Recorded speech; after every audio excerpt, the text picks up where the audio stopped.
Richard Inman and Paul Thorpe. Please join me.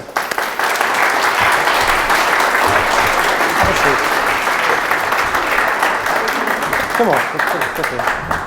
So, as I said, we bring our main guests on in a minute, but one of the themes of tonight's discussion is strengthening the United Kingdom, making it a more functioning, better country for everybody. Really, that's what we want. And we know it's none of those things at the moment, really. So Richard and Paul here have been very good at developing something called the Pledge. I don't know if you know about the Pledge. I think it's on your seats. But I wanted Richard just to kick off with, tell us what the Pledge is. Well, the Pledge is a really, really good furniture polish. You can get it in most discount stores. There you go. So we can all go home. Yeah. Thanks, Richard. Paul? The Pledge is an initiative that we worked on for quite a few years, to be brutally honest with you. And it came to fruition, where are we now? Is it 2023 or 2024? I can't remember. But anyway, we launched it properly last November. Ben was here at the launch of it. It was an absolutely fantastic launch. It's an ideology for the movement. Because what our movement is needing, and always has needed, is an overarching ideology that pretty much anybody with common sense can sign up to. And we've now got that, and we've now got thousands, tens of thousands of people signing up to it. At the minute, we're up to about 70,000 people signed up to the Pledge. We want to get to 100,000 before the end of the weekend.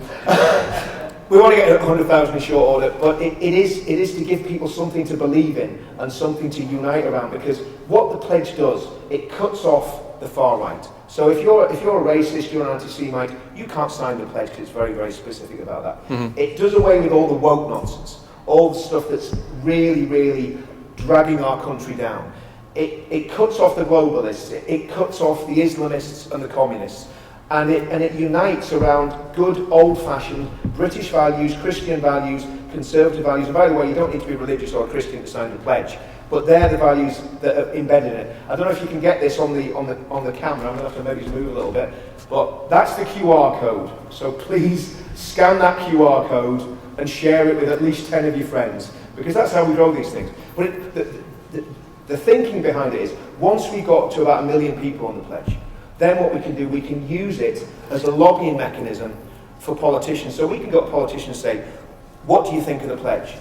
Do you sign up to its principles? And then we will let all the members know that those politicians have either signed it or refused to sign it. Okay. And Paul, I mean, how do you see the Pledge working out over the next couple of years? Well, hopefully it's going to unite people. That's the main, for me, that's the main reason. Can I just say, a period on stage was a complete surprise.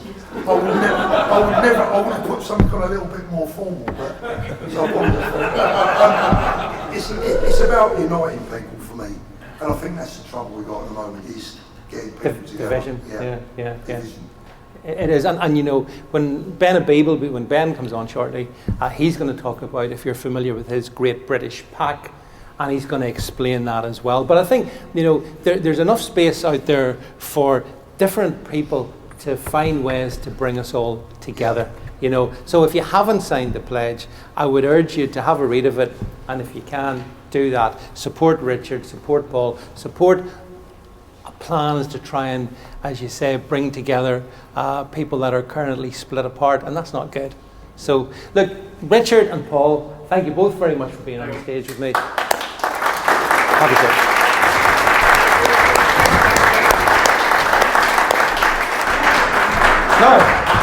Now, again, events like this don't happen just like so, and one of the things that events like this needs is a sponsor. And I'm very pleased, these are our sponsors here, our friends at Gold Bullion Partners, and I'd like to invite Nick, to come up just for a second. So welcome, please, Nick from Gold Bullion Partners. We should really have Spandau Ballet's Gold playing when you're coming up, you know, to give it a bit of musical medley. But yeah, just very quickly, and so that you understand what Nick's doing. Nick, the absolute state of the UK economy. We've got Labour in power, we've got all kinds of issues and problems. Tell us how you can help people in particular regard with protecting their wealth, and how do you see stuff working out? I mean, I don't think it matters who's in power at the moment either, guys. We're Labour, Conservative, it's all one and the same thing. We're in a debt bubble, so currently the government will tell you our debt is about 2 trillion, and it's actually not that at all. It's about 12 trillion if you want to look at all our unfunded liabilities and everything else. So just to put that into perspective, that's about 180,000 for every member of the audience. So we're now spending more money on servicing our debt than we are on any other key kind of need, really. NHS, education, everything. So ultimately there's no way that we can really get out of that. They can either inflate it away, or they can tax us even more than they already are, as if that's even possible. So where can you put your money? Where can you protect it? What is tax-free and what's private now? And one of the only solutions left that you've got is gold. It enables you to take back control of your own money. It gives you autonomy, privacy. It enables you to just keep it away from the government, ultimately. Whether you take delivery of it or you store it in a vault in Switzerland or in London. And tell us, if people want to find out more, how do they do that? Yeah, just give me a call. I mean, you can meet me at the end of this if you want, or my partner Dan over there in the corner. We'll just go onto our website, or alternatively you can just download our guide there on one of the banners, and you can get all the information you need there as well. I think one of the things that probably everybody in this room believes in is freedom, and having freedom. And if you don't have financial freedom, you don't have freedom. And that's, I think everyone will probably accept that. So I think through history shows gold has always been an important asset, and I think everyone should consider that. So Nick, Gold Bullion Partners, and a big round of applause for our sponsors. Thank you very much. Thank you. Right, okay. So without further ado, as I shuffle along here, effortlessly from one seat to the other, we're going to bring on our panel, and I'll say a few words when we bring them on. But these are the people I know that you want to see, and so without further ado, please welcome Aileen Quinton, the lady first off. And she's on my right. Mr. Ben Habib.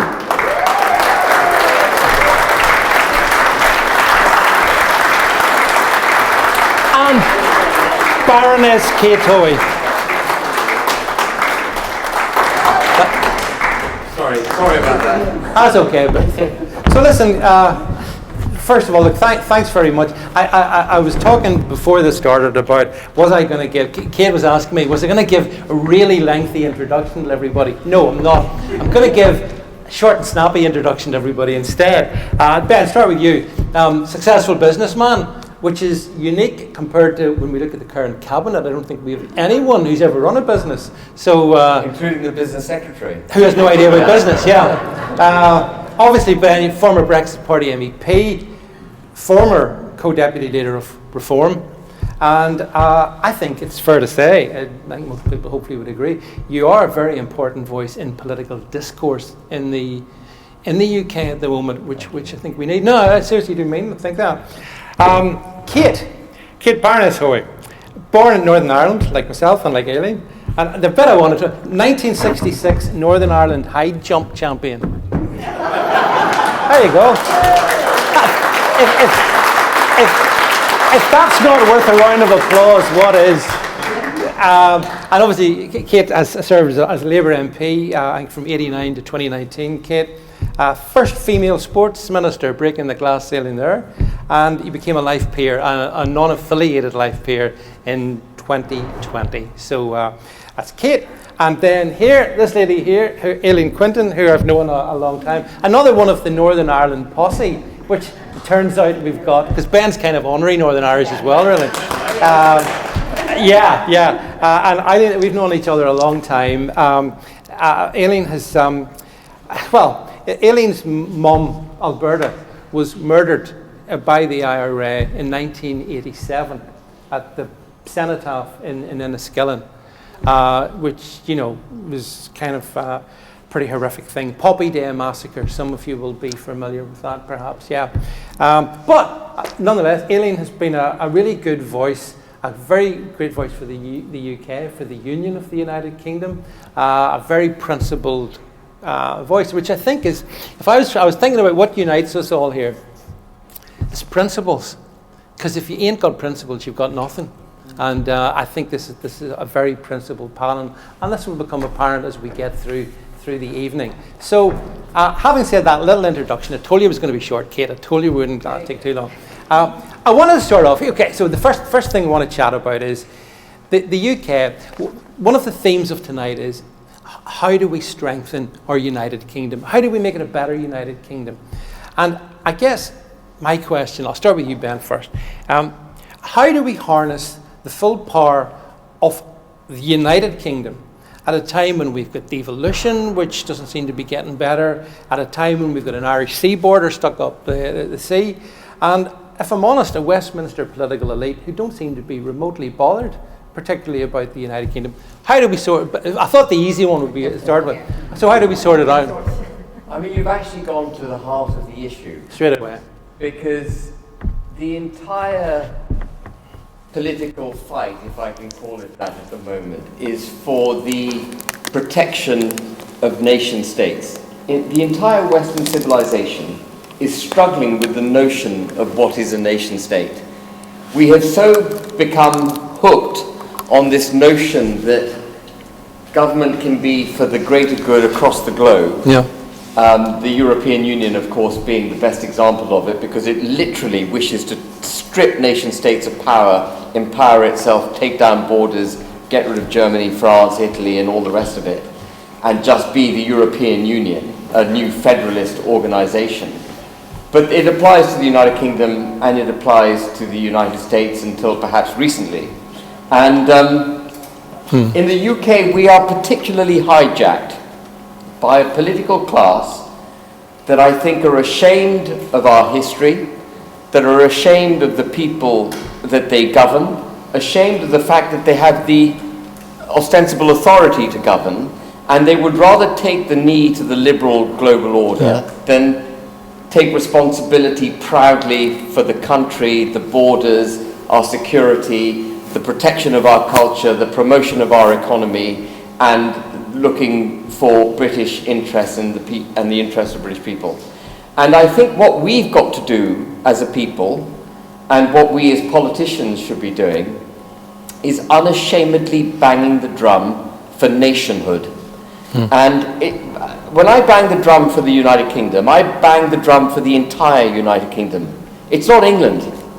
I love England, but it ain't about England. It ain't about Wales, Scotland, or Northern Ireland. It is about the United Kingdom of Great Britain and Northern Ireland. And when I bang the drum for that, I also, by the way, bang the drum for a proud independent Germany, a proud independent France, because we can't be who we are if they are not who they are. And it is through the reconnection with our democratic roots, the units of democracy that we are, and in our case the United Kingdom, that we will then stand tall and proud and prosperous. And so when we meet on the international stage, we don't meet as some intermingled morass of non-entities.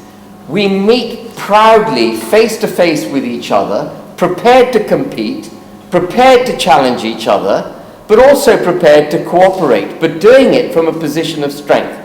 And that is the imagery that I wish our politicians could get their heads around. It's not a matter of taking the knee to the liberal order for world prosperity and peace. It's a matter of proud nation states understanding their position and cooperating from that position. And then, Kate, if I can come to you, and as I say, we have a UK which, I mean, I think devolution splintered us. I have to say, I don't approve of devolution. But worse than that, we do have this thing called an Irish sea border, which just by definition splits us. How do we fix that? Well, I agree with practically everything Ben said there, but the reality is that devolution has destroyed the feeling that we're all part of one country. Very much I think I was always an integrationalist as far as Northern Ireland was concerned. Yeah. I wanted to see perhaps a few more MPs beefing up our local councils and getting rid of the huge waste that there is at Stormont. I think the Assembly is a complete waste of time. We've seen that since it came back, how little it's achieved. As far as where we are at the moment with the protocol, I mean, we could go back and analyse how it ever happened, and much of that blame has to lie with Theresa May. There's absolutely no doubt about that. And of course, you can't differentiate the discussion about the protocol from the discussion about leaving the European Union, Brexit. And we had another debate last night in the House of Lords on one of these statutory instruments, which is the technical things that are going on about trade between Great Britain and Northern Ireland. And the Lib Dem spokesperson, Baroness Suttie, always says during her speech, well, of course, we're here because of Brexit. And I always say in my contribution, that's absolute nonsense. We're here in terms of the problems with Northern Ireland and the protocol because Northern Ireland didn't get Brexit. And the protocol now has moved to being the winter framework, which actually made things worse, despite some people, including leaders of the Democratic Unionist Party, saying that it was better. And then we saw the reality now that there's no grace periods. We're now into how it really is going to operate, and it's going to get worse. And I genuinely cannot comprehend how so many politicians don't see the fact that this has divided us further. And as one Lord said last night, you have to actually accept that the people who are pushing this, both within the European Union and the Irish government, are doing it because they want a united Ireland. Because the logic of what's happening in Northern Ireland is being pushed further and further away from the rest of the United Kingdom. Just so many ridiculous things now about taking your pets to Northern Ireland, what you have to do, the trading issues that are coming up all the time, the fact that there is, despite all the promises, even trade from Northern Ireland to Great Britain now is bound by all the bureaucracy because we have been left in the European Union. I said last night, when I fly back to Northern Ireland every week, I am flying into the European territory as far as trade is concerned, all sorts of other areas, 300 areas of law. So there's a huge attack on democracy because Northern Ireland people now, unlike everyone else in the rest of the United Kingdom, vote knowing that their politicians aren't going to be responsible for all their laws. They are only going to be responsible for the laws that the European Union is involved in. So until we sort out the protocol, and things are moving slightly because the reality now has meant that the average person in Northern Ireland is beginning to wake up to the fact. There was a long time when it was seen as, it's not affecting me, what's this all about? It's all about business, we're not involved in business, what's this got to do with me? Now people are being affected by it personally, and we are seeing also with the change of government that the Conservatives, as they always do, and Aileen's got a lovely, come on Aileen, tell them that lovely thing about Conservatives. Yeah, give it your story, yeah. It's just a phrase that my father used to say. It's the Tories are never as bad in opposition as they are when they're in power, and Labour's never as bad in power as it is when they're in opposition. But that was But the Tories are still that bad, but Labour doesn't anymore. I want to get into say that because what's happening now, of course, the Conservatives, because they have been so badly defeated, they're looking at absolutely everything, and they are beginning to recognise that the protocol winter framework has been destructive, not just in Northern Ireland but in the whole of the UK. And so when there was a statutory instrument a couple of weeks ago in the Commons, the one that we were debating last night, 76 MPs voted for Jim Allister from the Traditional Unionist Voices motion, including the leader of the opposition, Kemi Badenoch, including the Home Secretary and a few other members of Cabinet. That would not have happened under Rishi Sunak. and I think the Conservatives have a kind of plan to slowly change things. So I'm quite, I'm hopeful. I'm not as negative about it now, in that there are some peers and some, I'm afraid, members of the Northern Ireland Assembly who will say, oh, there's nothing we can do, let's just suck it up, let's just get on with things, and what people want is the health service and all of that. Fundamentally, to me, is that until we have sorted this out, until we've got back, the union is really, really threatened, not just by what's happening in Scotland, because that seems to have gone down a bit, but definitely. So it's almost a question of education, because you just feel people on the whole switch off when Northern Ireland's mentioned in Great Britain, and I don't have the answer to how we can do more. But if you believe in the union, then you can't leave Northern Ireland out, and you can't allow it to be drifting away.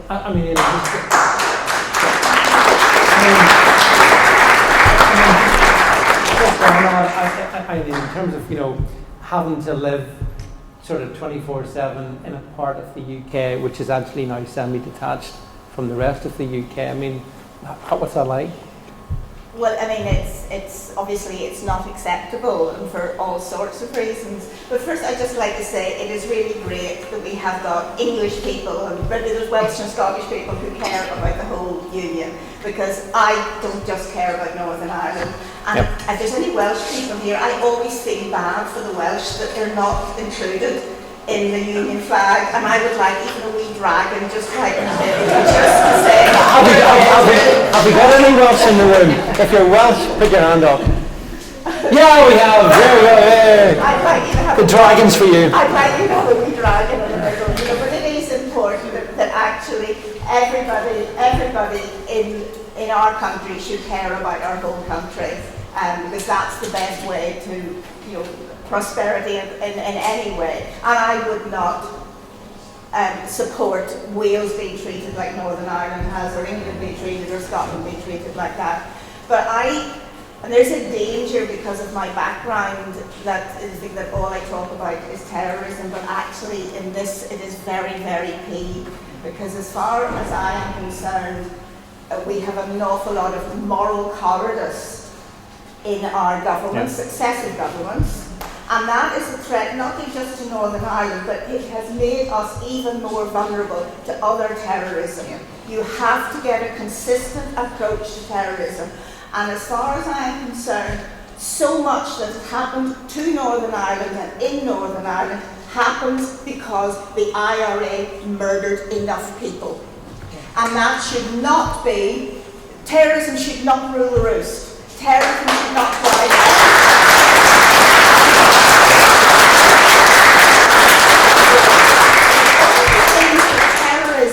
should drive is your security policy and the criminal, the jail term for people who commit it.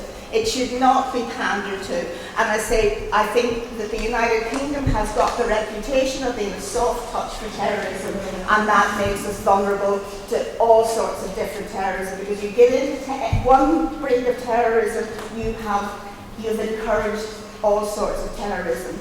And one of the things too that I am absolutely appalled, I don't know if people were aware of when Leo Varadkar, when he was campaigning against having proper customs checks at the actual border between the United Kingdom and the EU, was sort of putting up pictures of bomb attacks at the border. But he wasn't saying, and we will not tolerate such a threat. You not say those responsible for this will be fined and will have consequences. He was putting it up as an actual reason for not having checks at a border post, giving terrorists a veto. All the combined terrorist threats should have no more power to influence anything except, as I say, security strategy, that one person's vote should have more potential to change things. And one of the stories that I can tell is, I'm a Brexiteer as well as a unionist. A proper Brexit, not what we have now, which I call trans Brexit. Trans means not real Brexit. So yes, the trans Brexit. But I said, no, I am a Brexiteer, and I was having lunch with two friends of mine. And this was around the time that all these discussions were going on about what would be done about, Northern Ireland, whatever, about Brexit.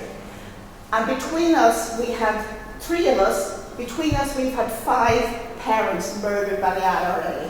The other 2, both their parents murdered in the Enniskillen bomb. And we were not greatly pleased by the idea, not just had terrorism taken our parents, but it was about to take our votes as well. And that should not happen. That absolutely should not happen. Another illustration is David Liddington put an article in one of the papers, I can't remember what it was, saying that Theresa May went against the idea of no deal Brexit because of the threat of violence. Again, a veto to terrorism. Terrorism should not have that power. And if the message that we have sent out to terrorists is the UK is a soft touch for terrorism. Yeah. I mean, thanks, Aileen.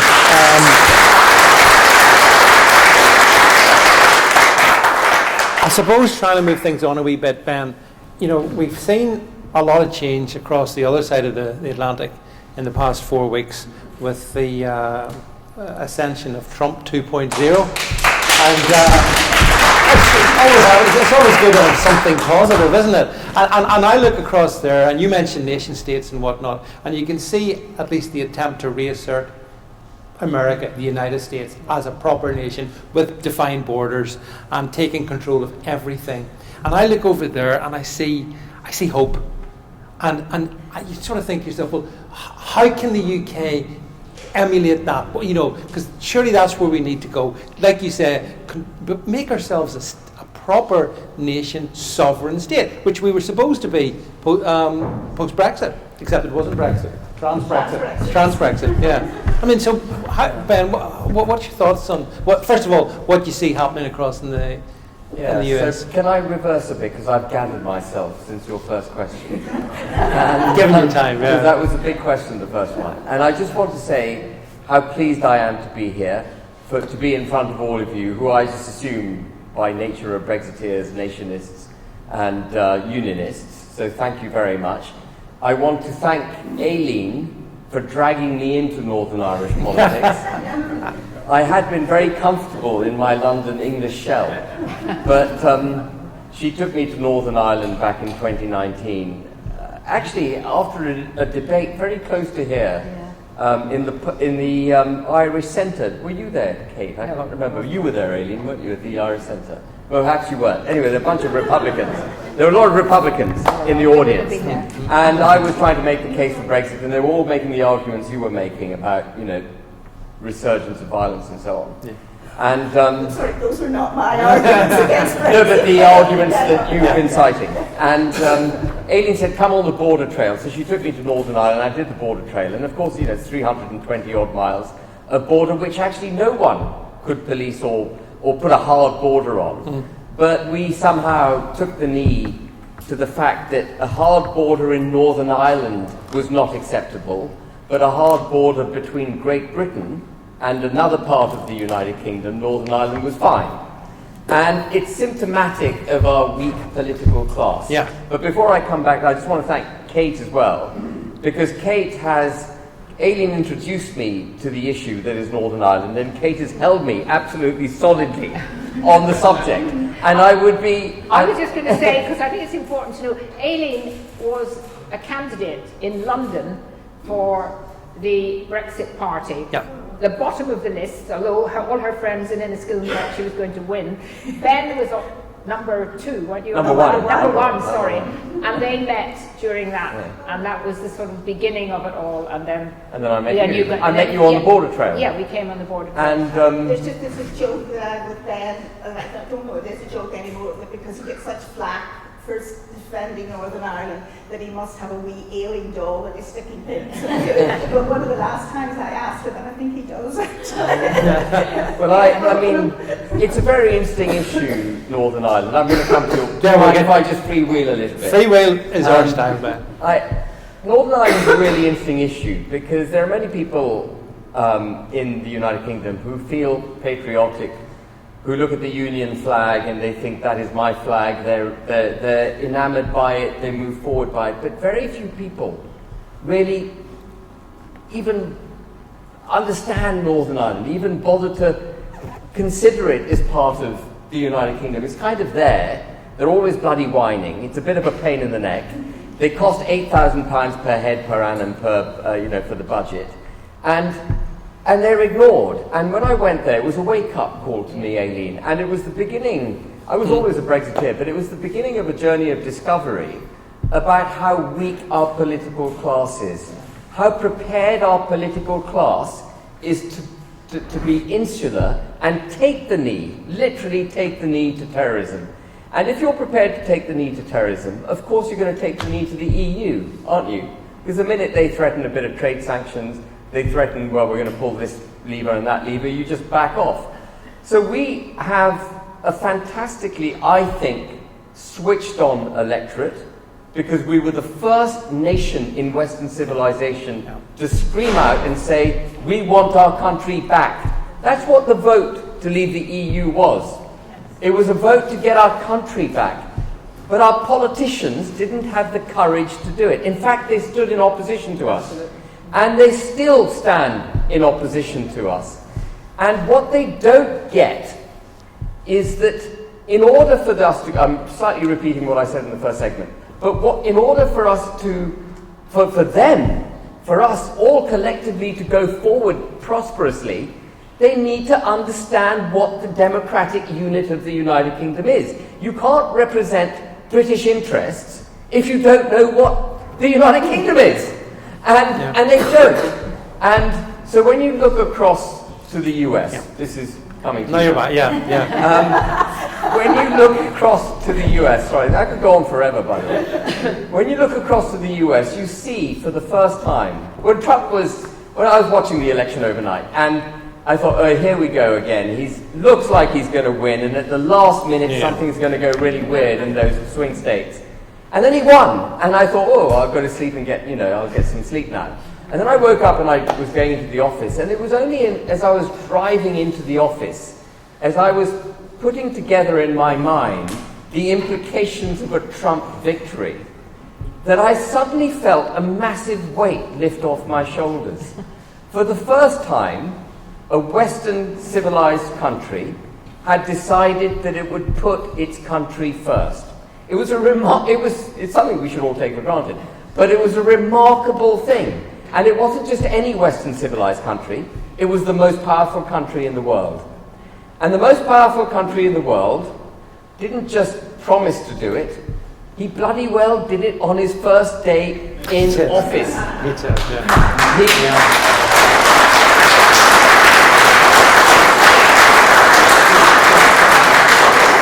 So let me just do this very briefly, what he enumerated.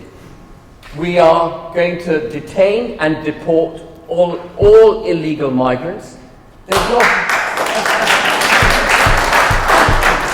There isn't a politician in the United Kingdom, including who has the courage to say that. Not a single politician in the United Kingdom. He said we're going to ditch DEI. There are a few politicians who are brave enough to say that, but we haven't heard it from the top of the Conservative Party, have we? Ditching DEI. He said we're going to ditch net zero.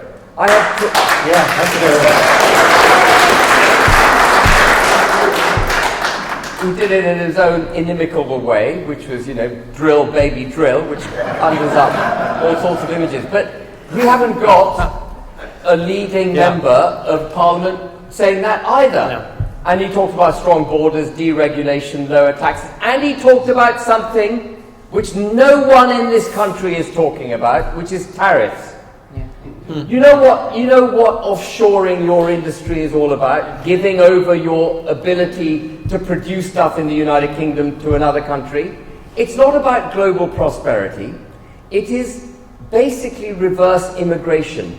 instead of bringing cheap labour here to make stuff, we give them the opportunity to take our businesses away, make stuff for us, and sell it back to us, denuding us of the ability to make it here and protect our own interests. So if there was a war, for example, tomorrow, we don't have the capacity to make the steel required for the ships and tanks and so on that we would need.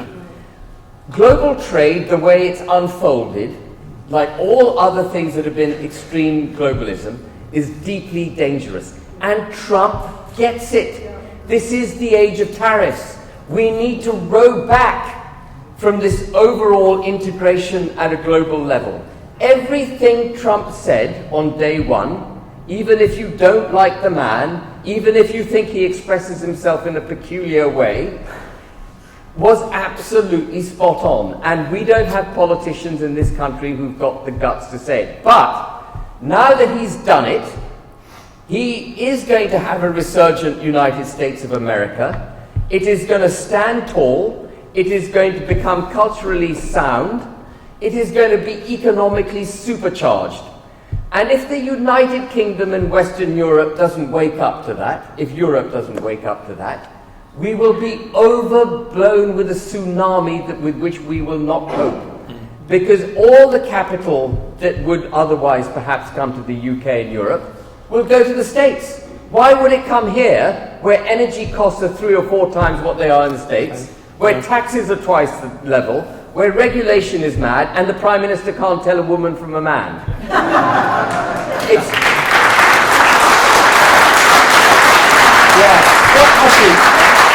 Sorry, I've gone on long enough. No. So I take great hope from the presidency. I was just going to say on that last comment, I was out in Washington, and one of the things that when I went to one of the rallies was the most important thing that Trump actually said to me, for me, was when he said very straightforwardly, very straight, from today there will be no men in women's sport.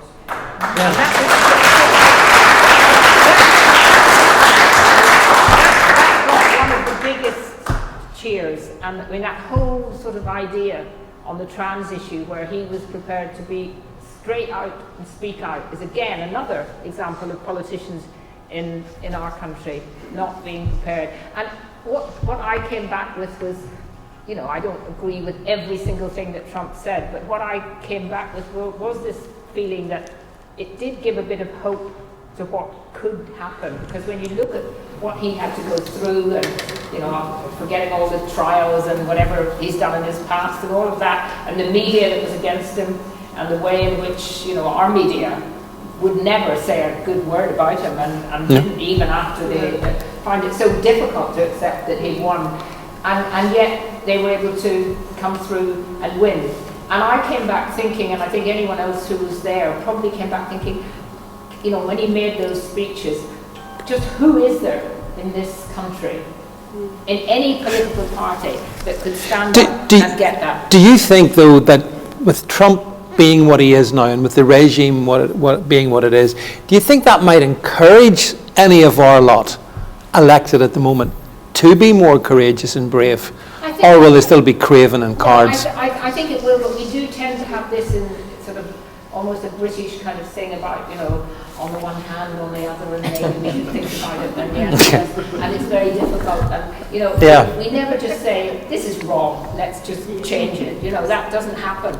But I think it, and we have, you know, we have some politicians who may well be influenced.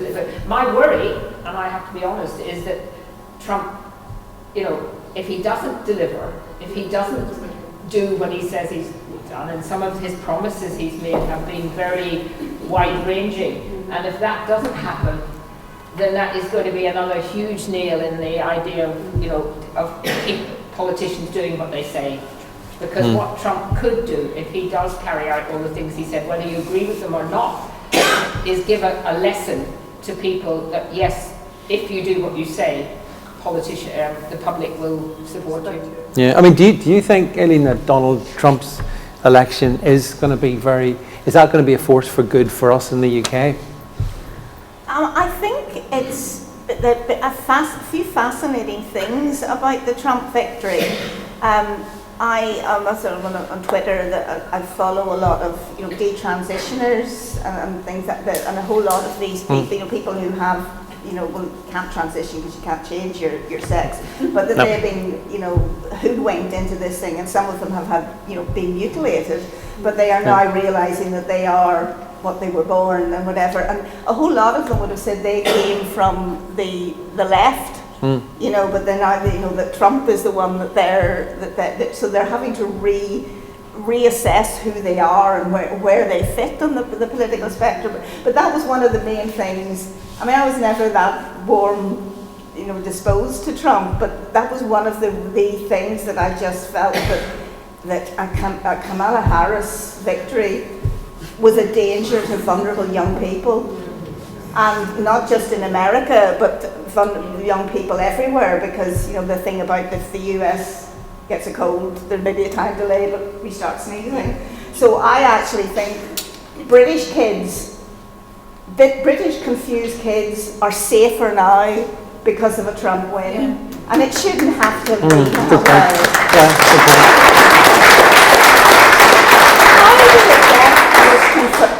way. It's controversial to say that you can't change sex and that there are only two sexes. How did we get into that madness that that's even a thing to be debated? So I actually think, and I don't see, and for a long time haven't seen things in terms of right and left. I just think those labels don't work. For me, it comes down to, but that's why kind of the thing about Ben saying you're going to unite the right. Well, I say, unite the right as opposed to wrong, instead of right as opposed to left. I think it's woke. It's woke is the enemy, not left or right. And I think there are a lot of traditional Labour people, traditional patriotic Labour people that are anti-woke too. And I think it's about that maybe there is an excitement and a potential to actually harness that. We can have people that are strong into, in businesses and say, we do businesses, we need to have strong businesses because that grow the economy. But also people that have a focus on, on workers, work-life balance and all that, but still recognising the business has to be profitable. Let's have all of those voices into it. And they say to me, it's not left or right, it's woke and anti-woke, and I'm team anti-woke. So, just a couple of things just for me. I just wanted to add in there. First of all, I'm a big Trump fan, unambiguously, unapologetically. I remember back in 2015, the BBC were looking for someone to come on and argue for Trump, and they brought me in as the cannon fodder. But I had the last laugh, Ben. So that's the first thing. Second thing is what I love about. And this is what has to happen here, I think, as well. It's not just Donald Trump. I mean, there's a Vice President, Vance, who I quite like the sound of. He was in an interview. I don't know if you saw it the other day, and he was being asked on the topic of migration. Yeah. And the interviewer, typical left-wing Harridan, was having a go at him. And I think he used an expression like, frankly, Margaret, I don't care. Because she was saying, but what about? Yeah. And isn't that what we need? But we need that directness, which is missing entirely. We do. So I just want to endorse what you said, Aileen. It's not left or right, but it's quite a mouthful to say I want to unite the anti-liberal, globalist, socialist order. It's much easier. It's not a catchy phrase. Right as opposed to wrong. And also right is actually a dangerous word, because the minute you accept that you're right wing, it's a hop and a skip and a slippery slope to the Prime Minister saying you're far right. And so I'm completely aware of the risks of that misnomer. But sorry, just remind me, what was your question? Well, I'll keep going, Ben. The fact is that I think in the States we have a regime, not just an individual. Yeah. And it goes right the way through. Yeah. So I've just set something up or I haven't set it up. It was set up by a lady called Claire Bullivant, but I've just agreed to chair it. And it's called the Great British Political Action Committee, which is almost as bad as having to say anti-liberal, globalist, socialist. Fewer words. The Great British Political Action Committee is not a think tank. It is a pressure group. It will raise money, and it will give politicians 4 Ps. The first P is a political philosophical framework, because they seem to lack it. They don't seem to understand that which it is that they're meant to be doing. And effectively, our philosophical political framework is going to be unashamedly pro-nation, pro-British interests, strong borders, a proud, sovereign, prosperous United Kingdom. That's the fundamental building block. And we wish to move, in order to get our politicians to that very basic level, we are going to move the centre of gravity of acceptable political discourse from where it is at the moment, where Kate was discussing, on the one hand, on the other, where he may be a man, may look like a man, he may feel like a man, but actually he's a woman, that kind of thing.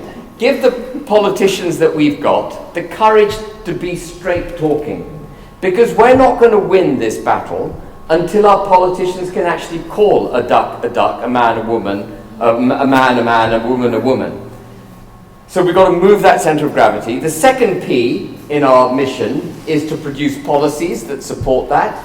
The third P is to find people who are capable of delivering those policies, because as you may have noticed, we have a bunch of monkeys mostly in the House of Parliament, and the civil service is even worse. And, much worse, actually.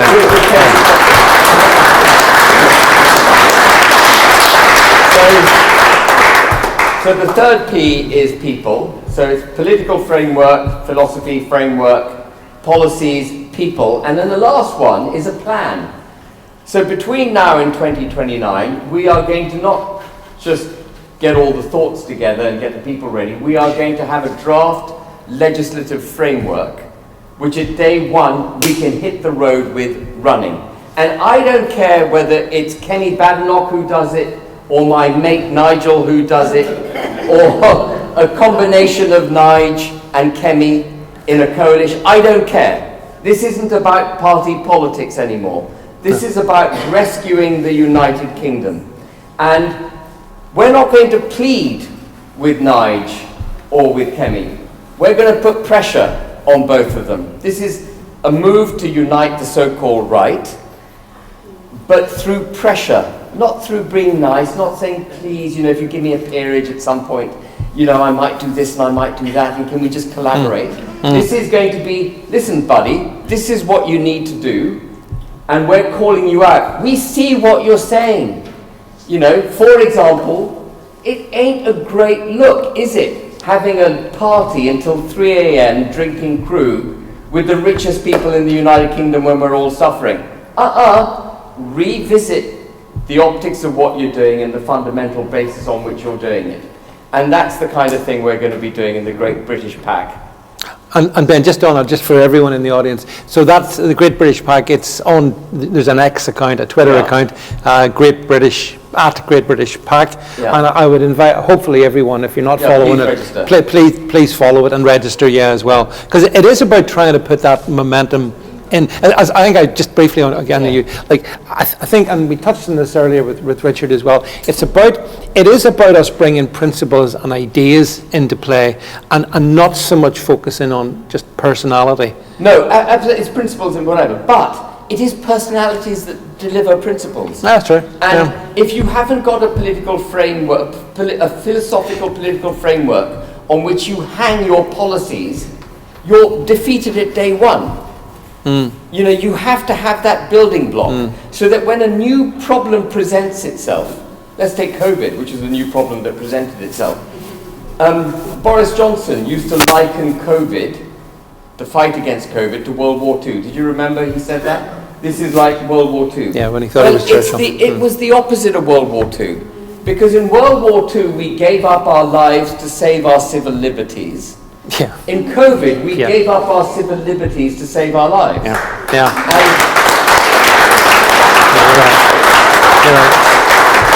And that is how far we have fallen. So we've got to direct the politicians. And if we find individuals in significantly important positions talking nonsense, they have to be called out. because that's the only way we're going to put the discourse right. We're in a position now in the country. Let's just take another example. We've got Paul here. I'm going to talk about Paul Thorpe's, something that's very close to Paul Thorpe's heart. There are some politicians in this country, including myself, who recognise that we have a two-tier criminal justice system. Who accepts? Who in this room thinks we've got a two-tier criminal justice system? Everyone. Do you think that when the Palestinian marches were taking place and they were calling for violence against a democratically settled state in the Middle East, that they were offensive to our laws, our culture and our people? Yep. Do you think that some of them perhaps should have been challenged by the police? Yes. So do you think that if we've got a criminal justice system that's two-tiered, that it won't also work not just to let off people from ethnic minorities who shouldn't be let off, but it would work against the white settled majority and would incarcerate people who shouldn't be incarcerated, that there may be political prisoners in this country? Do you think that's possible through a two-tier criminal justice? Hands up if you think that's possible. So you don't find there is not a single leader of any political party in this country who will stand up for the white individual, British citizen, who's been locked up as a political prisoner. And there are at least 70 who were locked up after the Southport protests because of stuff they put on Twitter or stuff they put on a placard or what they said to a policeman. We don't have the courage as a political class to stand up for our people. No, you're right. Actually, yeah, sorry.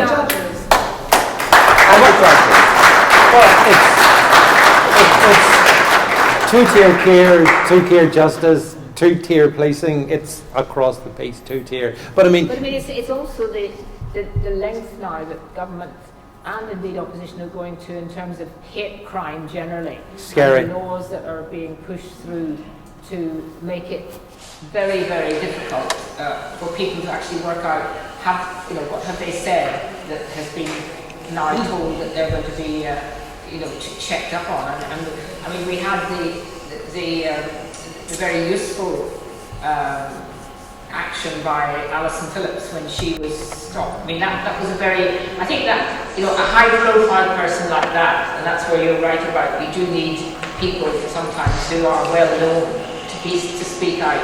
And she doing that brought it to so many people's attention, just the nonsense of the police spending time over things like that. But, even the Labour government has begun to roll back on some of the changes that we managed through the Lords in particular. I mean, I wouldn't just say something about the Lords. I know we're all seen as sort of, decrepit people who should be all sort of taken away, but the reality is, in the Lords, you do get some proper discussion and detail, and even some of the, what I would call the more establishment members of the House of Lords, when it comes to the detail of a bill, we'll check it and we'll look at, and we did get some changes to the original online safety bill, but now Labour is wanting to roll back on that. And again, the example from America of what Trump did. Now, I don't know the detail of the people that were put in prison there when they had the previous election. I mean, I don't know who. Some of them were involved in city violence things. You could see from the pictures.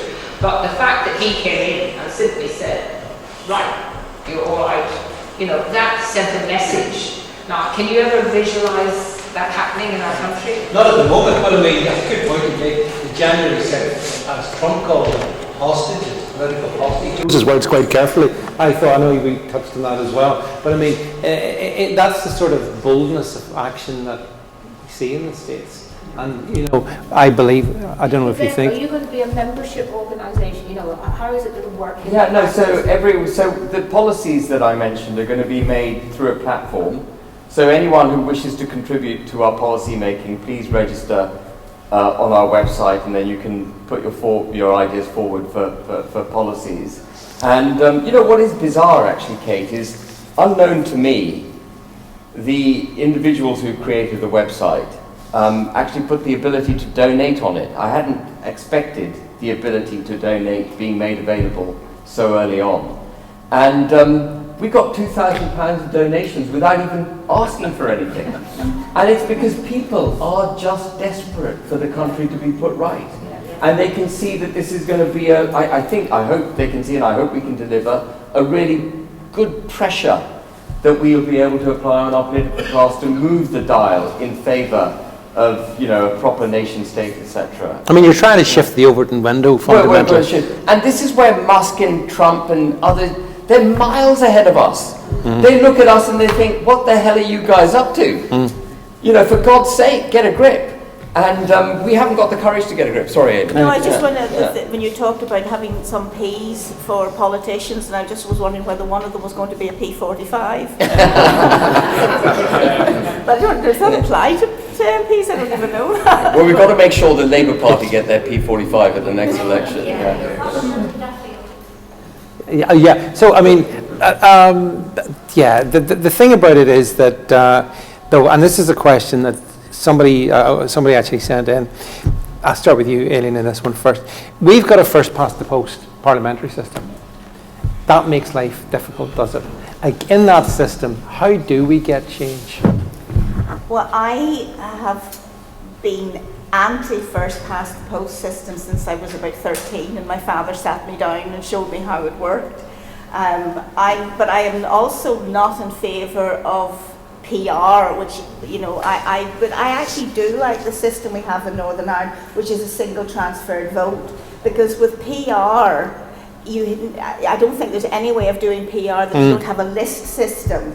And I object to anybody taking any part of my vote for person A and giving it to person B just because they're the same party. If I was living in Vauxhall, when Kate was an MP, I'd be voting for her. But the notion that they would take any surplus, even a part of surplus, to elect somebody like Corbyn or McDonald, no, I want, and I think parties have too much power anyway. I'd like, the voter has more power, has less power with PR. It's the parties that hold the power.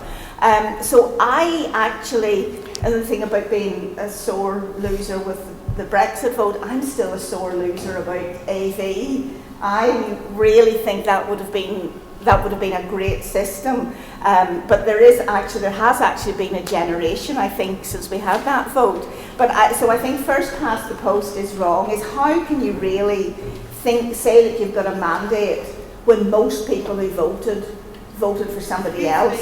Some of us here don't know what AV is. Sorry. It was, and actually the stupid point, because I talked about this to people, and they've completely forgotten there was a referendum to change the voting system. And it was a very simplified version. It was just, I think you got two options. So if you're first person, and it meant that you could take a risk. This is actually the person I want to vote in, but with first past the post, I can't, because there's too much danger. So you could vote for, this person that you think's not going to get many votes. One alternative. But then you had another choice, so that then you could have your safe vote. So if your person got eliminated, you at least, your vote went to the other person, so that you've got more chance of keeping a bad guy out. And I think that would have been, a step forward. Go ahead, Kate. Well, I'm slightly different on Aileen in this. One of the great things that happened during the Brexit referendum, of course, was that people thought their vote actually mattered. They knew that their vote mattered because it was actually going to be counted. And that made a lot of people come out and vote who'd never voted before. I mean, that was really, really important. The problem is, what we've seen, of course, in a lot of seats is that obviously that's a Labour seat, that's a Conservative seat, that must be a Lib Dem seat. It was sort of almost. But when we look at what's happened recently, and we've seen that a Conservative majority of 80, or it wasn't 80, I remember when that happened thinking, oh my goodness, that's, I was pleased obviously that Boris got a majority of 80, but I remember thinking, well, that means that's going to be at least 2, maybe even 3 general elections before there's a change of government, and that gives some certainty and some stability. What happened? People said no, and that 80 majority went to a majority of what, 170 something by Labour. So I don't think we should underestimate the power of people to actually change things if they want to change things. And of course that's what obviously Reform is hoping, that they will get enough votes. It's always been the Lib Dems and smaller parties that wanted to change the system because they thought they had no chance. But it only takes some change for the public to realise that their vote can change. So I, as a Member of Parliament for 30 years, I like the fact that I was elected and that I represented everybody, and that I certainly think a list system is appalling. That's the European way, where somebody becomes a minister in a European government and immediately the party just plucks somebody out, the one who's most in with the leader, and put into that position. I want MPs to be elected by they're not put in by their party. So I have to end up by basically saying I was in favour of, not rushing around to jump up and down about it, but I don't think we need to change our system. We need to change the way people vote, and they'd only do that if they're going to vote for what they believe in. Well, just further to that, Ben, I mean, I saw an opinion poll come out, I think today, which showed Reform on about 3 points ahead of any of the other parties, and 27-28% or whatever. Yeah. Do you think, under the system we have, which is the system we're going to have in 2029, do you think that if there was a sufficient swing to, say, Reform, that would be able to deliver a Reform government in 2029? So I just want to endorse what Kate said. And I want to nod to my son, Max, who's here, because he is much more political philosopher than I am. I've learnt my politics on the hoof, but what Max will say, and what I have come to completely agree with, is that we've got to be very careful with small r reform. I don't mean reform the party, but small r reform. Yeah. Dramatic reform is dangerous for the organism that is the United Kingdom. Our democracy has emerged over hundreds of years to be what it was, and I think one of the great shames of the last 30 years is the dramatic changes made by successive governments to the way our democracy operates. And we were quite a stable, and that's why the world used to look at us and say, what a great, the mother of democracies, look at how stable the United Kingdom is. We've had too much change too quickly over the last few years, and first past the post system, or something like first past the post, is the only way we will get change. And we need a 180-degree change in the way the country's being governed. If we have PR, what you will get is a mishmash of lots of different people. Wheeling and dealing, and you never get what you vote for. You're going to get some kind of behind-the-scenes deal, which is not good for the country. We need a 180-degree change in direction, and the only way to do it is through something like first past the post, which is our system. I would not go to the European model. Geert Wilders, for example, won the majority in the Netherlands. He couldn't form a government. Yeah. Same in Austria. And so, first past the post for me. Reform on a shoestring, Reform UK now, capital R. Reform UK on a shoestring came second in 98 seats in the general election in 2024, and it won 5 seats. 3 months before the election, I was on news channels and they were saying, you're just spoilers, you're just going to split the vote, you won't get seats. We came, if there'd been a swing, I think of 100,000 votes in total in the last election towards Reform, we would have had something like 100 seats. And I just want to bring it back to Northern Ireland. The DUP, do you know how many votes the DUP got? 172,000 votes. It got 5 MPs.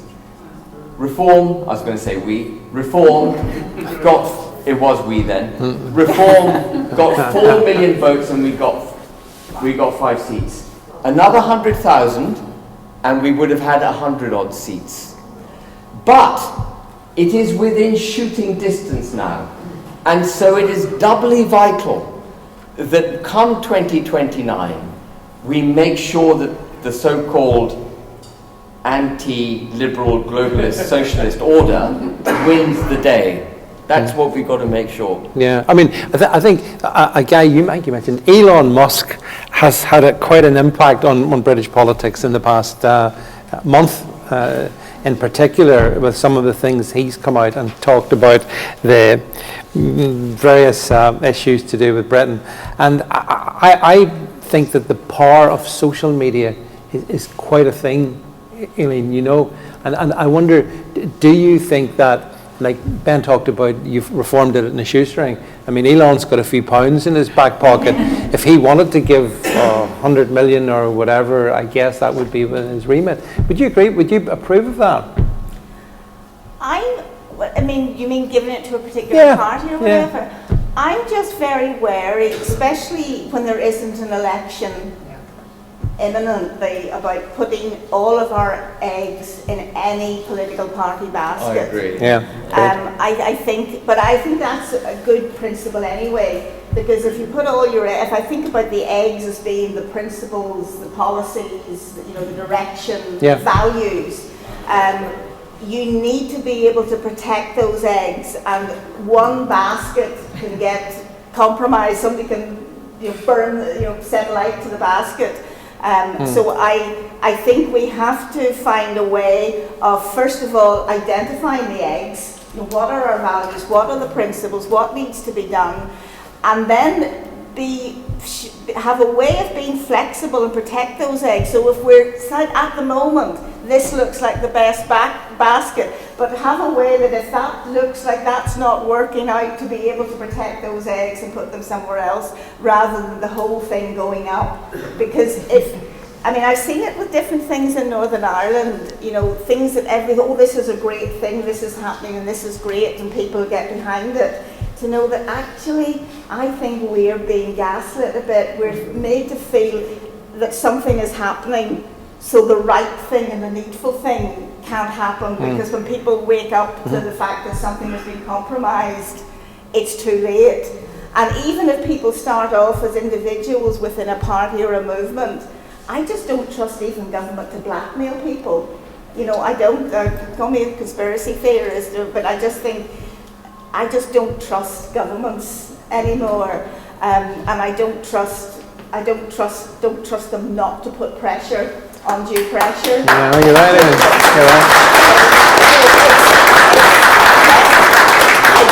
Identify our eggs, identify a few potential baskets, and let's have a way of being flexible enough to recognise this basket's in danger. We need to protect the eggs and put it to another basket, and not let any basket become too important or become the only means of saving us, because if it is, that basket will get attacked. We have to have other ways and be more flexible about it. I mean, that's a fair point, isn't it? Yeah, well, I think social media, which you mentioned in your question, is going to be just so much more important than it's ever been before. And we saw that.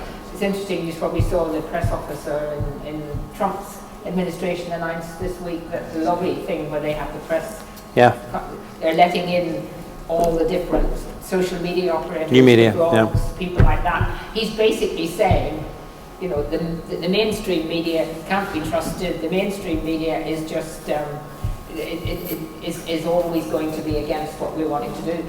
I mean, I was quite pleased when I saw that Sky looks like it's not going to do. Sky News that's good news. Work so well, and I think that we are, all politicians now and political parties are going to turn more and more to getting a really, really good social media, because it's what young people. And young people ultimately are going to be the voters, and they're the ones who are doing that. On the money thing, I must admit I would be a little concerned if Elon Musk turned around and actually delivered. I agree. It would be very concerning. I just think we have to be careful if we want to be, an independent country, a country that we shouldn't expect other rich people in other countries. If he was living here and he was actually seeing himself as partly British, maybe to get some contribution. But I don't think overall it's a good thing to... I don't think you can make the case for an independent, sovereign United Kingdom and then invite foreign powers to interfere in our democracy. I completely agree with you. Completely. I mean, I can see how, the Treasurer of Reform, who I have no idea who it is, sitting there thinking, gosh, this would be wonderful. But, the long-term disadvantage. Elon Musk and Trump are going to put the interests of the US first, and I don't blame them for that. That's their job. That's what they're expected to do. Why should we expect them to put our interests first? The thing I do think, though, is that at the moment I get a great flavour that a lot of things that Trump is quite happy to go along with actually are in our interest too. Yeah. I have no doubt, though, that if they cease to be, he'd go with his interests. But where our interests do align, let's go for that. But that's not, I don't mean that means taking all their money. I agree with you. No, I agree with you. But I think there is something greater happening here. He is recognizing the need for the United States to be put first, make America great again. But there's a fear in the United States that Europe is falling, that the United Kingdom is falling, and they know it's in their interest to make sure we don't fall. And that's why Elon Musk is being so interventionist on X. And that kind of intervention's fine. Yeah. A foreign politician saying, get your act together, I think is fine. Yeah. I'm very happy with that. But the money thing is different.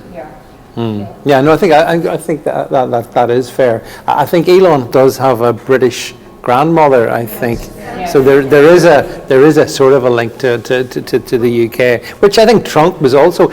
Question actually, quick, Ben, just on this. Ben, would you welcome Donald Trump putting tariffs on the UK? I think if that was a necessary move for the protection and promotion of the United States, it is something we need to understand and accept. And what we shouldn't do is rail against him and rush off as our Prime Minister is to meet Macron and meet Scholz and meet von der Leyen and say, what can we do to fight Trump? What they should do is say, right, the world order's changed, the economic landscape has changed. What does the United Kingdom need to do to protect and promote our prosperity? Distance ourselves from the European Union. Distance ourselves from the European Union. Yeah. Absolutely right. Yeah. Absolutely right. Because, Kate, just on that, I get the clear impression that the Trump regime is not friendly orientated towards the European Union, and the UK is going to find itself. You're going to have to make a choice, are we Absolutely. Not? You choose, the US or the EU. Make a choice. Where should we choose? He's already said that. Starmer's already said it, hasn't he? He wants to back the EU. You can hear. He wants to get us through. But that brings us back to the point then. So maybe if Donald Trump did put tariffs on the UK, Starmer might want to think very hard about that, because the US is a global superpower. I mean, we actually saw a small. The EU, can I just rephrase, is a sinking global superpower. Oh, the EU is, yeah, it is. Yeah. But we saw Trump just there earlier this week. So much happens. Absolutely humiliate Colombia. Because of the threat. That was between the 6th hole and the 8th hole. Yeah, I know. He did all of that. I know. He did literally. He did all of that between the 6th hole and the 8th hole. He brought Colombia to its knee. Yeah. While he was playing a round of golf. Isn't that bloody awesome? That's incredible. It was incredible. Yeah. Have you actually been to any Trump rallies? No. I don't go to the States much. But Kate was there. You were there for the inauguration. Kate was there for the inauguration. The rallies are amazing. Anyone who's been to them. But you get a great sense of them on television as well. It's the razzmatazz. A lot of that has been copied by Reform, and even during the rallies during Brexit. It's simply not our style. Sorry. It is simply not our style in the UK, and that is we did do a bit of that during the big rallies that we did all around the country, from the Leave EU campaign, during with this sort of music, and Nigel loves that. Nigel really does enjoy that. So you can see Reform doing. Whether it actually helps, I think maybe you're right that there's some British kind of sitting back and being a little bit more careful, they won't really like it. Yeah, so, I just say at the moment there's this huge chasm opened up between the US and the UK under Starmer. But another question. Let's say if Trump delivers, you see, I mean, Chagos Islands is a classic example. He hasn't said anything yet on that, and he should be. And if I had my way, I would get him to stop all that 4 days of Irish Killarney on St Patrick's Day. I mean, he should be coming to Ireland if it's St Patrick's Day, not everybody's swarming off to Washington to wine and dine. Sorry, that's nothing to do with the question. No, but I mean, I just think that the changes are so dramatic, and the UK is going to meet an unstoppable force in the form of the United States. And we may experience pain to start with. Yeah. There will be economic, if we don't ditch net zero and we don't therefore cheapen our energy, we don't liberate our businesses, we will experience pain because money will go to the States. Yeah. And bright people will go to the States. And so we will have pain to start with. But it's the kind of tough love that we need. We need a good kick in the arse so that we do the right thing. Yeah, that's how I see it. Yeah, no, I absolutely agree with that, Ben. I think. But can I just say, let's just you mentioned Colombia. I want to just quickly say this.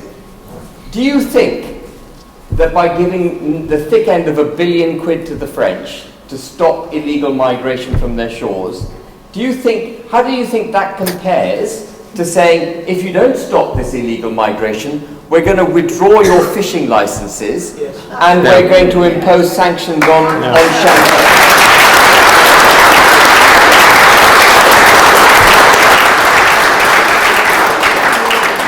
It's obvious, isn't it? The answer's obvious.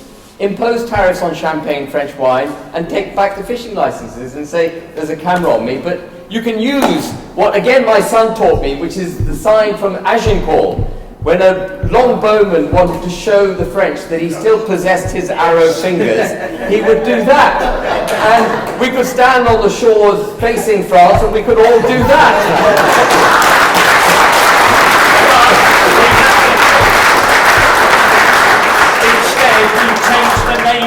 Exactly right. I raised it and I got a waffly answer. I mean, it is shocking. We're giving all that money to France, and yet they allow all those thousands of people to live in pretty disgraceful conditions on the French side, in tents with the rain coming through, give them nothing, don't do anything. No wonder they want to come across that dangerous journey. It's the pull factor of us being, so nice. I went down to see where people arrived a couple of years ago, and I was even then astonished at what happened when all those predominantly young men, although there was one, I think they said down there that they always put one female on each boat so that there's somebody that's not a single male. And they were just being treated, I don't want them to be treated harshly in any way, but they were immediately given some wonderful new clothing, better than most of our young people have. All of that. Yeah. Shocking. And we're paying France all that money. And what we haven't talked about is how those people who are here genuinely and are genuine asylum seekers are assimilated in a way that gives us true integration. Because that's where America is slightly different from us. America has integrated. They all in their schools still, I checked this out, all of them, wherever they've come from, they sing the national anthem. They're made to be proud of being American. They may want to keep their culture and their language somewhere in their family, but we don't do any of that. So no wonder we have all these sort of gangs of people up assimilating, and what we got with the Pakistani. Well, actually, Kit, that actually leads me on to what I was going to say. Ben, you mentioned the French, but I mean, I saw this exchange on your Twitter, I think, the other day. I mean, Pakistan, so Trump absolutely sorted out Colombia, and they instantly sort of collapsed. We send, I think, Pakistan, I think it was 40 million going up to 120 million. Yeah. It's vast sums of money, which, and what do we get? Well, we seem to be getting quite a few of Pakistani rape gangs. Yeah, so can I just say something? Sorry. And I did see you made your response in that, but just explain that we have the means already to do something, but we don't do it. My dad's Pakistani, and I've had the pleasure of having to fight litigation in Pakistan recently, and which is a very difficult thing to do. But through the litigation, I got to know a very senior individual in one of Pakistan's law enforcement agencies. So when I was reading about the grooming gangs and all the rape gangs, actually, you shouldn't call them grooming gangs. Rape gangs. Yeah. It's torture rape gangs. Gang rape gangs. Gang rape gangs. And I said to him, look, you know, there's a really... And by the way, Pakistan abhors. Pakistanis generally abhor the raping of little girls. That shouldn't come as a surprise. They abhor it. And there's the death penalty for paedophilia in Pakistan. So I said to this chap, I asked him, I said, look, this is a fantastic opportunity for a diplomatic win for Pakistan. Get the Prime Minister of Pakistan or the Minister of the Interior, their equivalent of the Home Secretary, to stand up and say, we'll take all these bastards back from the United Kingdom, send them back. It doesn't cost anything to incarcerate them in Pakistan. It costs us an arm and a leg to incarcerate them here. And I can tell you, they would regret for every moment of the remaining short lives that they would have what they did in order to end up in a Pakistani prison. And he said, send them back. And he said, Ben, we already have an arrangement with the British government. Wow. And I said, what do you mean? And he said, we have something called the Pakistan Prisoner Transfer Treaty, pursuant to which, if there's a Pakistani national in the United Kingdom, dual national or national, who's committed a crime of any sort, they can be sent to Pakistan to serve out their sentence. And no one's doing it. You never hear it on mainstream. You won't hear it. But where's Starmer? Why isn't he? Some of them have British passports. No, but dual nationals. They'll take a dual national back. Yeah. So 21 citizenships in Pakistan. I looked it up on citizenship. They have 21. No, look it up. Citizenship. Yeah. Well, actually, I'll tell you. Actually, there's a question. There's a question come in from someone who is here, or they have someone else with someone on their behalf here. It's an ex-Muslim, former Muslim person who is in hiding because of fear for their lives, living here in the UK. And he asked the question. He wanted to ask. You know, he says, in order to have meaningful public inquiry and discourse into the torture rape gangs, we need to better, his words, we need to surely better understand the attitude in Pakistani communities here in the UK, and should the views of ex-Muslims be brought into account? Because I think ex-Muslims, and Arif, I see my friend Arif here in the second row. Do you want to just say something in that? My point is that, as you explained, the terrorism, gang rape of 250,000 British young girls is not terrorism. Trafficking them, drugging them, humiliating them. 3,000, 4,000, 5,000 people killed in 9/11, and we found its biggest terrorist attack. What about these innocent British girls? Even we are not allowed to speak about it. If I am posting anything about it on social media, I am Islamophobic, and maybe I will be arrested. Where are we now? You kindly tell me what is the solution. Elections are 4.5 years later. Maybe today we are calling Sir Sadiq Khan. After 4.5 years we will call Ayatollah Khair. So, yeah.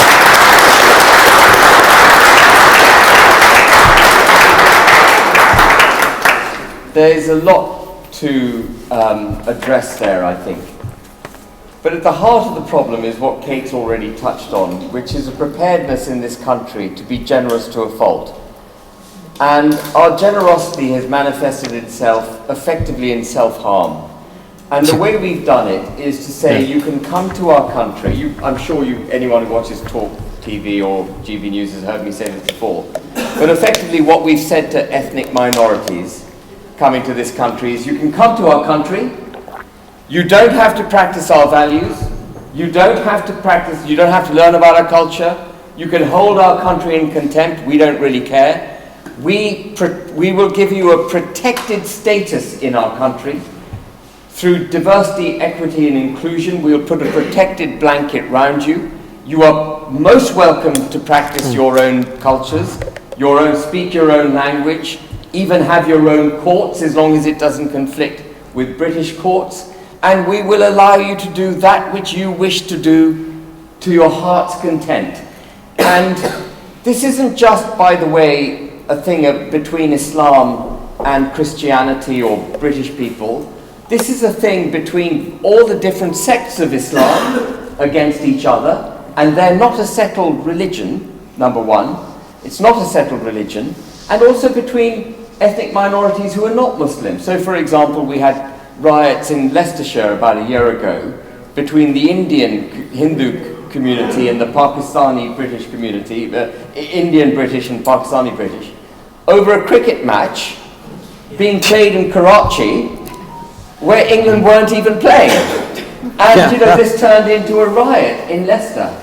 So what we've got is the breakdown. Society, sorry, forgive me, I'll shut up if you want me to. No, keep going back, keep going. So society requires, for society to exist, it requires a settled culture. If you look up the definition of society or nation state, it requires a settled culture. What we have is not diversity and a cultural set of principles that allow us through diversity to have a settled culture. What we've got is division. Yes. We have multi-ethnic division in the United. We do not have a society any longer. When you hear the Prime Minister talking about our different communities, what he's basically saying is we don't have a society.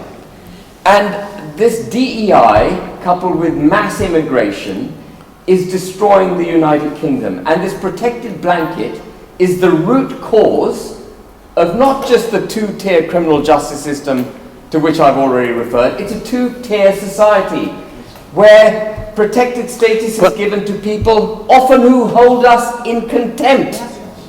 Ruda Cabana was found, he wasn't so mad that he was prevented from going on trial, but he was obviously on the spectrum at some level, and he was in possession of anti-white genocidal material.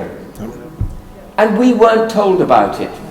And people suspected things were wrong, so we had protests.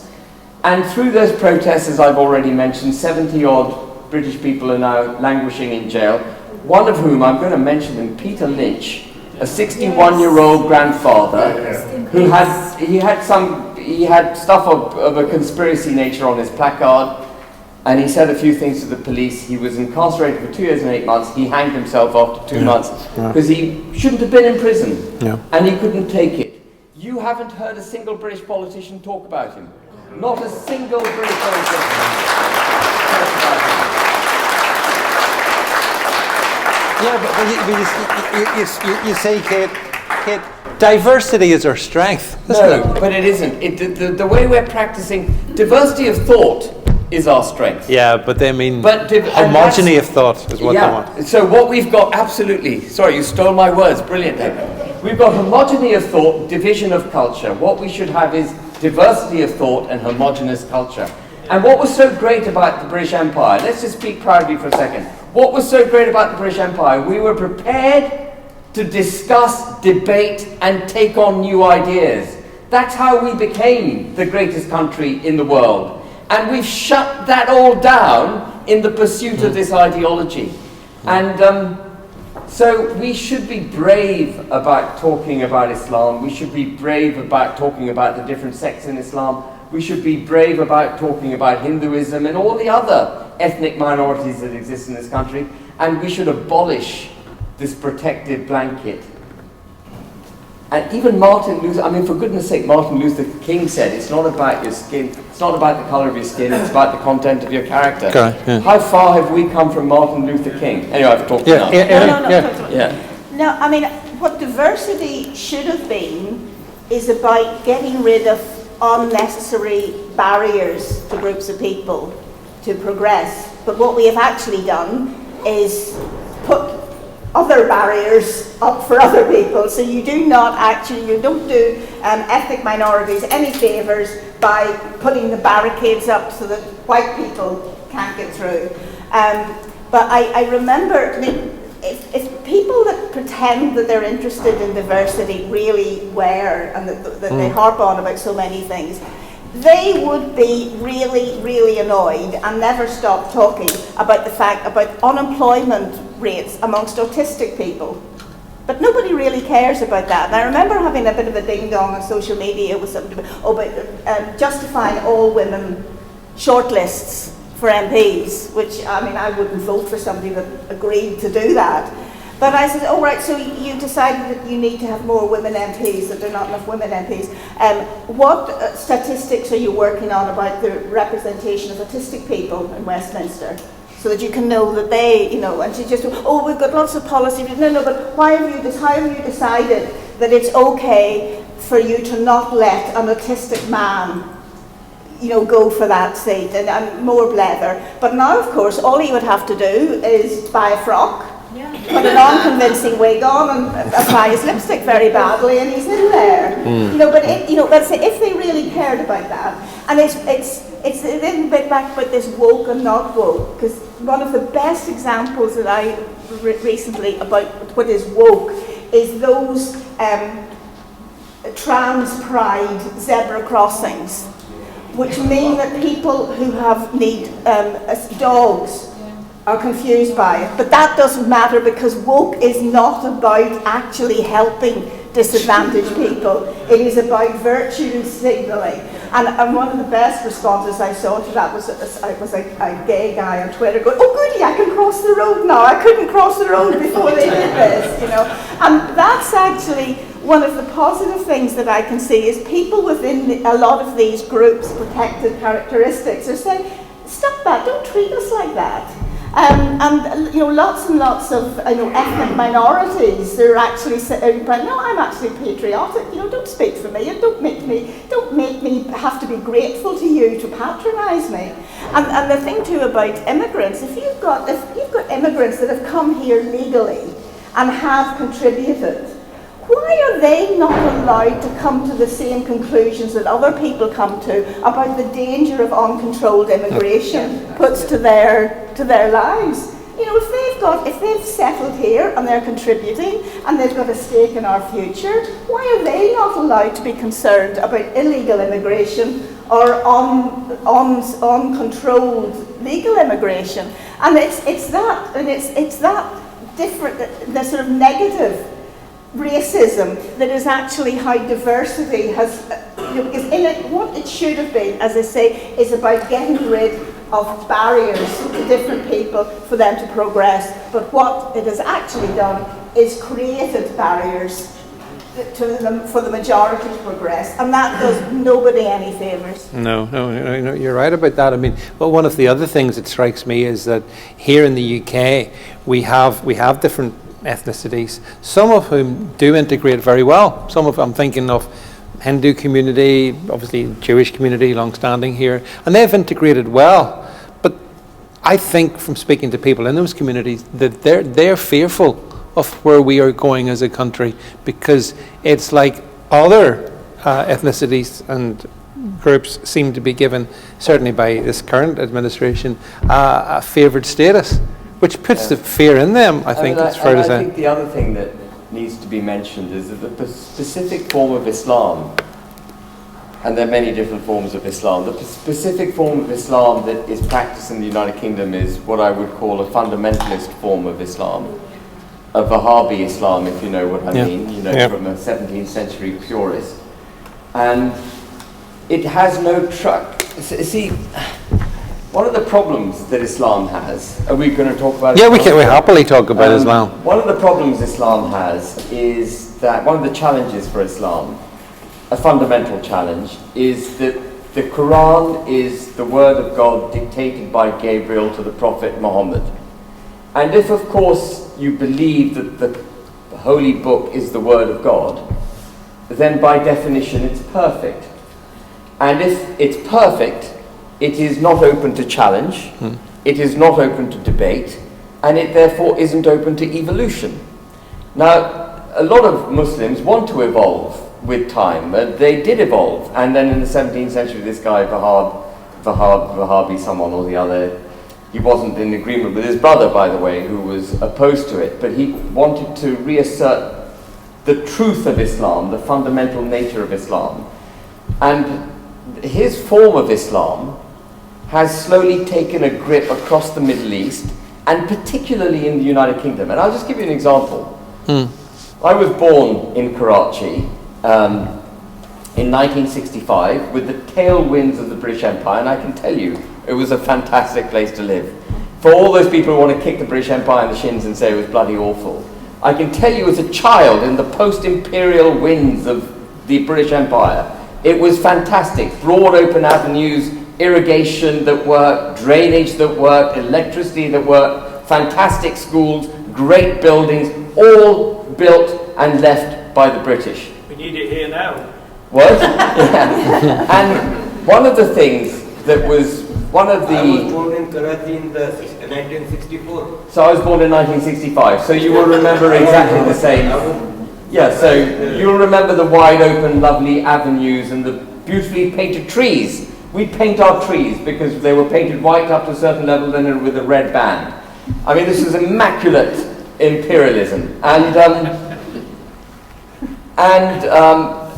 I was a child, if you were saying goodbye to someone, you would say Khuda Hafiz, which basically meant, you know, God see you safely, God be with you.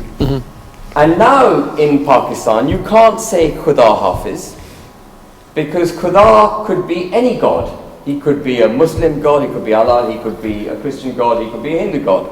So Khuda Hafiz ain't good enough. You have to say Allah Hafiz. And Allah Hafiz, because you are identifying the God that... And this is the trajectory that Islam has been on. Islam is not a settled religion. Not everyone who is a Muslim follows this form of Islam, this purest form of Islam. There are many Muslims who look at the niqab, do you know what I mean by the niqab, the full top to head to toe? They look at the niqab with contempt because they see that it is the dumbing down of the woman, the removal of her rights as an individual. And they agree with it. But you know what is so weird? It's so weird, is that through liberalism in this country, we emancipated women, even sometimes against their will. We took women out of Victorian sort of purgatory, for want of a better word, and we gave them the vote.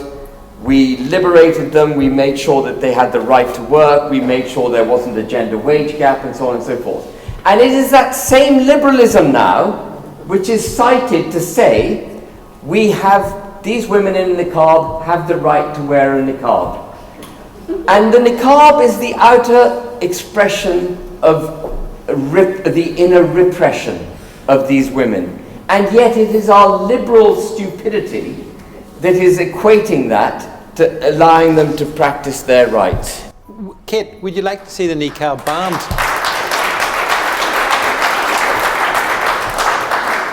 in the UK? Well, I think you probably remember the time when Jack Straw had a lady come into his constituency, and I've had this as well, where they were completely covered, and usually with another person, and he refused, and I refused.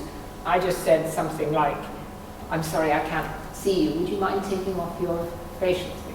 And she did.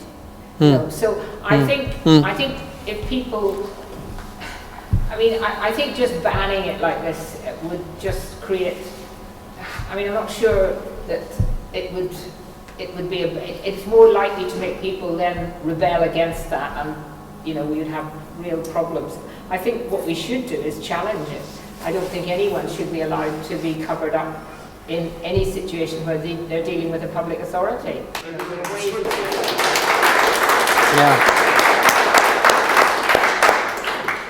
Yeah, I think the French have banned it, haven't they? Yeah, and I understand. By the way, did you see the president of Italy has been visiting Saudi Arabia? Yes. And she refused to cover up. Yes. Which normally, if even our Queen, I think, when they went, certainly the current Queen, covered up, not covered up in a totally, but more a headscarf. And I don't see when you're in and there is a certain element of politeness. I suppose if you're in somebody else's country, then you behave in their way. But it's just people when they come here, they don't behave. They're not behaving the way that we behave when they come here. Yeah, exactly. It's exactly. Reciprocal. Yeah. So I understand Kate's sensitivity around banning the niqab. But you would ban it? I would ban it, because I think it sends a signal. Would you? I kind of agree. I love a hijab. Just the niqab.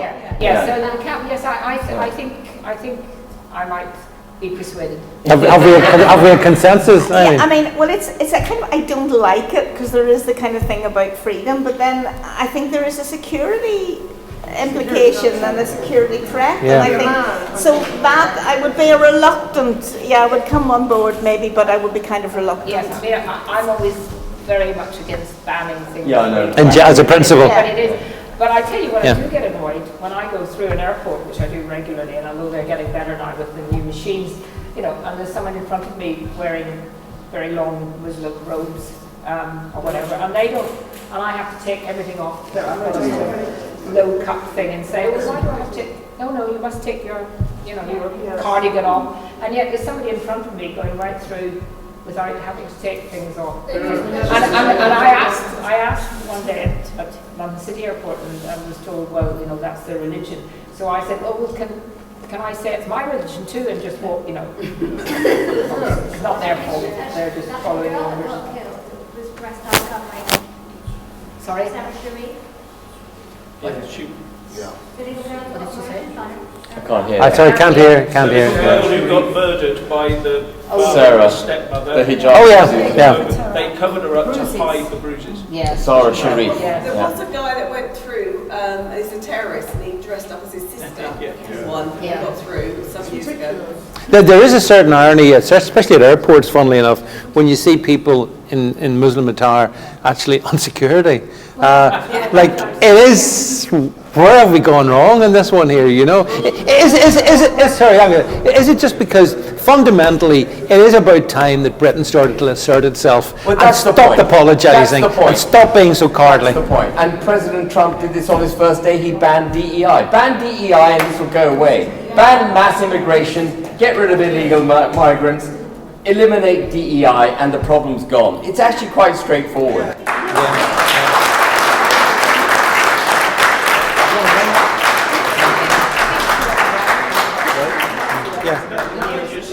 Sorry, Anna, if you want to say something. Elimination of Islamic Sharia court, which is contradictory to our security. That shouldn't be. There should be only one judicial system. Absolutely. That's right, and that's been here for quite. I mean, we have two-tier justice didn't just happen I'll tell when you something Starmer really came in. interesting about the Sharia court. So there are some men. Sorry, am I talking too much? You're here to talk. So, in this country, women have protection in the event of a divorce, but there are obviously some Muslim, not many, but there are some Muslim men who have more than one wife because it's possible for them to do that. And our courts don't recognize the multiple wives because our courts don't recognize it. So those wives of this, they're just regarded as mistresses under our law, and they have no protection in divorce. So it's such a bizarre thing, you know, it's so weird. The collateral implications of not having a settled society and not all practicing the same law are manifold. Yeah. And then, of course, that's before we even get to the economic damage done by DEI, etc. So I mean, it's just got to go, right? So does Trump basically say that all Muslim men can only have one wife? No, but what you mustn't have is the ability under Sharia law to have multiple wives. So if it's banned at any level. Yeah, but I think we're going to see such a big shift with Trump. Yeah. That I hope, my sincere hope is that some of our politicians will find the courage. But here's a question: the media, you talk about GB News and Talk TV, but if we talk about the beloved BBC or Sky News, RIP, and whatnot, I mean, they don't want to have any of this discussion at all. I mean, they do not want to engage in, for example, anything you've just said, because it's verboten. And I mean, look, we weren't prepared to challenge gang rape gangs because we were fearful of being accused of rape. So how the hell are we going to have an open intellectual discussion on the subject? That's the problem. You know. Well, I mean, that's another really interesting point. there are groups, not just in the civil service, but in the police, in the home office, in border force, that are congregating around cultural differences. And that is wrong. And the National Health Service as well. And the National Health Service. In all our public services. And that's got to stop. Do you know one of the biggest issue I think we've got coming is our lack of birth rate. We just don't have babies. We have 25% fewer babies than we need every generation. The birth rate is now 1.5-ish per female, and it's going down. Well, this is the point. Elon Musk has pointed out that without babies, there's no future, and we've been in this position actually, Kate, for the media. I mean, I think everybody must, and I'm sure everybody here does, support GB News. But I mean, GB News, they were out to get it. The advertising still isn't coming through because of the way it works, and the conglomerate decide where they're going to place their adverts. But I mean, GB News has been a voice of fresh air, hasn't it? It's actually really given people like Ben a real opportunity to no, and seriously, you know, the BBC has to be challenged. The licence fee should go. It's just, and it again, the Conservatives had that they were going to get rid of at least making it a criminal offence not to pay your licence fee, and they opted out from that, and they didn't make any changes when they had a majority of 80. So it's just, you know. Is that because is that because politicians are afraid of the BBC? No, I don't think. I think it's just this sort of general thing that the BBC is a publicly, you know, funded service that's famous all over the world. We mustn't really rock the boat on it, but also because it does actually, whoever is in power does tend to support in some way the government of the day, you know, because they need to be continually supported by the government of the day. People don't consume news that way. They don't. The younger generation. Well, you're right. Really, they've killed themselves and their policy. People just turn off, and people have turned off. I mean, I don't. Does anyone watch the news? Yeah, hands up. How many of you are still paying your licence fee? Very good, very good. This is a very enlightened audience, Kate, as you can tell. Sorry, I'll come to some more questions, so just keeping an eye on time. We'll get some questions in. You know, but the thing about it is, like, you know, it is that fear. Have you been invited on the BBC? I don't get frequently invited, but I always. I've done question time a few times. I sometimes do the news, but I always say yes. The only time I'm slightly reluctant is Newsnight. Newsnight, they just get. I mean, Newsnight's the worst, particularly after, you know, with Emily Maitlis, it was terrible. But and Victoria Derbyshire. I mean, Victoria Derbyshire is really quite. I don't know, the camera's on, but she is intellectually challenged, so it's an issue. And no, I think it's important to go on the BBC and Sky and face the enemy, if you like. I think it's important. Laura Koonsberg, I think it's good to face the enemy. Do you agree? Well, it's good to face the enemy. Yeah, on the BBC. I have mixed views about it. I mean, I think, yeah, on one hand it's right, because, you know, that you can't complain about not being heard if you don't put yourself forward.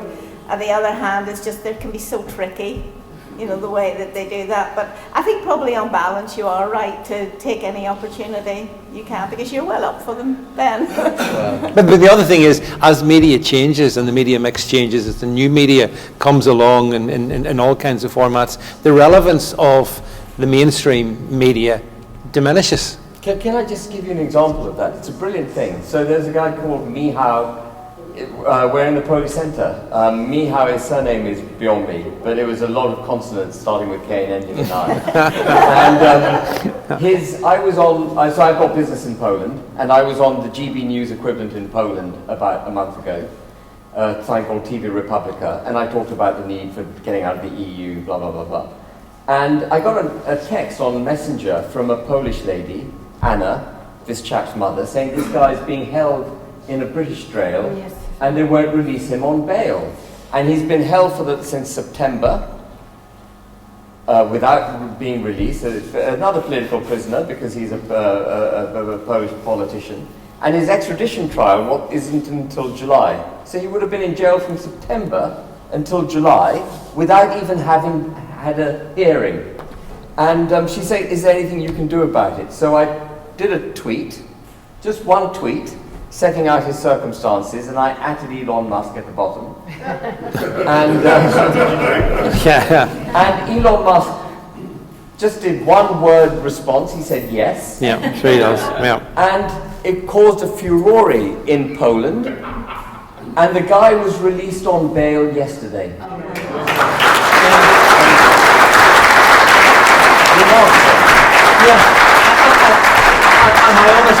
I honestly see this as a force for hope. That power, Kate. You know, and as I say, I think we're not going back to the old days of it was the BBC or ITV or maybe Sky. That's gone. In the States, that's been absolutely proven. David, you want to make a point? I want to make a brief point about social media.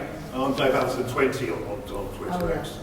I've seen you, yeah. Yeah, indeed. I spend far too much time on Twitter. In fact, it's my full-time job now. The last year, where else for £9 a month can you get 1 billion views? That's how many I've had in the last year. Really? 1 billion. Wow. Yeah. So I spend far too much. It's my job now. Yeah, but it's huge reach and it's huge influence, and you can say things that you'll never be allowed to say on the mainstream. Sure. And I think that's what Donald Trump he used that to win in 2016, and I approximately do about 40 a day, something like that, 40 tweets a day. Yeah. There's still too many people that don't have it though. My mum and dad, those families, they've only got BBC ITV. Yeah. They don't even have the internet. I know. Well, that's the thing. A lot of people do still watch the BBC, and they see the BBC News as the credible news. Right. I want to bring a few people in just at the end. I'm conscious that the voices can't be heard from the recording though. But at the very back, Dan. Yeah. Oh, I'd like to know where the post came from. Before you came.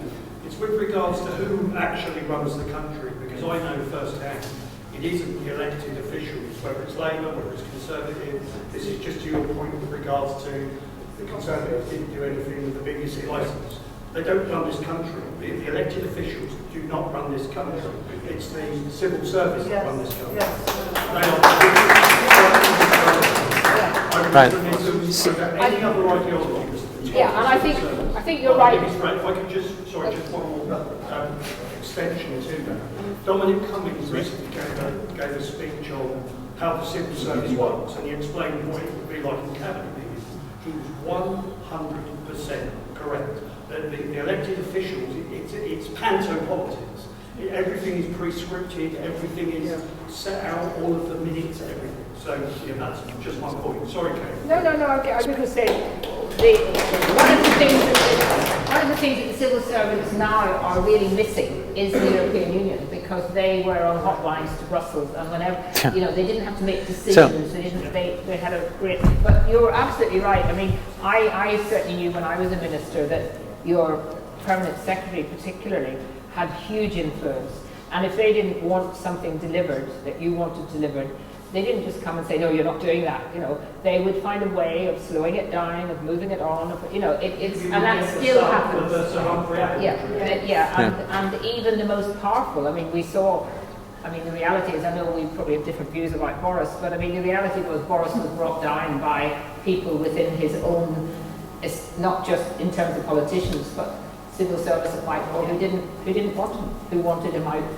Really, because of Brexit. Right, sorry, gentleman there, just a couple of questions. You, and then that's it.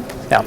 Yes, I think the good thing about your committee is that hopefully we'll be able to ask some questions from people, the politicians, or the media across the world, aren't asking questions that people really want to ask. For instance, all over the country, after Southport, and after the rate cap, people are saying that we need to have at least a discussion on bringing back the death penalty for the worst crimes, such as mass rape or the murder of children. But the politicians do not want to have this discussion. And secondly, last week, there was a big discussion about preventing the MI5 watch list. understanding is you don't even really know how many people are on the MI5 watch list. Because I heard it's got 40,000. If it is 40,000, then I think we need to know. Because I think MI5 have already said they can't watch all those people. Because when you think about it, 40,000 people, you watch one person for 24 hours, you need 3 people. I think, thanks. Thanks. I mean, the point is here that you're right, and Ben, maybe this is the benefit of, I mean, there are issues that concern people in this room, which politicians, mainstream certainly won't touch. Yeah. Like, say, debt on the biggest one. So just very quickly, so we have a link on our website which you can click on and put your policy ideas forward, and they will feed up, and so we will be taking great note of that. But on the law and order issue, no number of police officers, no number of Secret Service agents, no number of judges, no number of courts is going to be sufficient to get rid of crime. What we need to do is to inculcate the belief in would-be criminals' minds, including anyone who's come to this country from abroad, that if you commit a crime, you will be apprehended, you will be charged, and you will face judgment, and you will be incarcerated if necessary. And what we've lost is control of that. That belief has gone out of criminals' minds, and they think they can take the criminal justice system for a ride. So in terms of making sure it works, I don't think it's about ever more draconian measures. I think it's about actually just making sure criminals believe they're going to be caught and punished, which was the basis on which Robert Peel, introduced the Bobby in the first place. Yeah, gentleman there, and we're going to wrap things now. Thank you. I think what we've lacked in this country for too long is people supposedly on the Conservative side have lacked a muscular conservatism. And what Trump shows is that when you have that force of personality, even the likes of poster boy of the liberal elite start pandering to the Conservative side. Yeah, thanks very much. Right, folks, yes, you can. I can't not pass up this opportunity just to make this point to a wider audience outside Northern Ireland. But just on the terrorism thing, in Northern Ireland, by law, if a terrorist injures himself with his own bomb, trying to murder someone else, by law, he is a victim. I know, it's shocking. And that law wasn't even passed at Stormont. That was passed at Westminster. And we tried, getting, I remember it was an early Devolution that you put up, and our victims group ran around MPs, and they said, oh, well, it's not really anything to do with us. Well, A, it is, because it's happening in the United Kingdom with taxpayers and that thing. But one of the things that terrorists are entitled to do is to sit on the victims' forum with actual victims. And there was just an awful heart-rending incident of a man whose baby son was murdered by the IRA, and he was on the victims' forum. I had no idea that this man that he kind of got friendly with, also in the victims' forum, was an unrepentant IRA bomber. Now, the man had not suffered enough without being put in that position. And victims, innocent victims, unless we have to use that phrase, innocent victims, to differentiate, should not have to advocate for our needs in the presence of the people that made us victims. Yeah, I mean, this is all called part of the peace process. And I think it's very important to remind people that when the Good Friday Belfast Agreement went through, people from the pro-union side thought, right, that's it. We've now got, Northern Ireland is secure. The Republic had reneged on, or had gone back on saying they had a claim in Northern Ireland, and that was the end of it, the peace, the end of it. The Republicans and the IRA side saw the Belfast Good Friday Agreement as a process, that this was the beginning of the next stage to get to United Ireland. So when people talk to you about the peace process, it wasn't really about peace, although it did stop the violence at that time. It was about a process which is aimed at breaking up the European Union. And I was very pleased to have actively campaigned against it at the time. Absolutely, every aspect of it. This is a point of interest. Yeah. Because the thing that I see, because it didn't actually bring peace, because people were murdered since that, but it's the fact that actually the IRA had been effectively defeated by the intelligence services and the police, but victory was given back to them.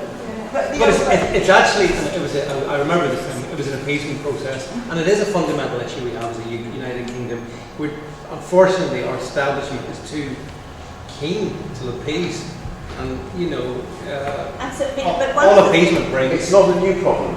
It's infected. But I mean, I was against the Belfast Agreement. I mean, you didn't even have to scratch my unionism, just the idea of release of terrorists.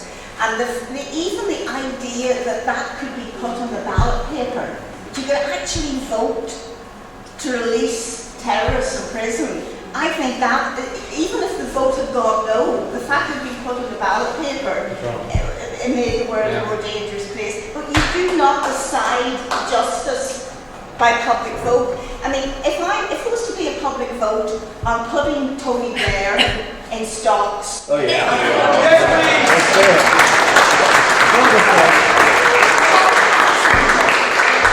We can make an exception for Tony Blair. I find it hard not to vote for that, and I think that was a very good chance to get through. Because I mean, you have a character like Margaret Thatcher, and loads of people, yes, despised her, but loads of people loved her. Tony Blair, loads of people despised him, and loads of other people despised him.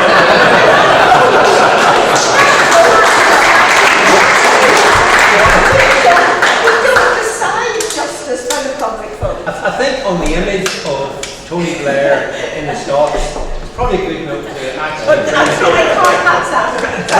bring proceedings to an end. So listen, I'm conscious of time, I'm sorry. Well, very quickly. Just mention one name that hasn't been mentioned tonight, whether you like him or not, about human rights, is how Tommy Robinson's been and he's now been refused to allow any of his friends who've got social media channels to go and visit him. He's been in prison in isolation for 21 and a half hours a day. He's not a criminal. He's there on, and he's got another 6 months, and they're not letting anyone come to see him. No one's mentioned this, and this is about human rights. Where's his human rights?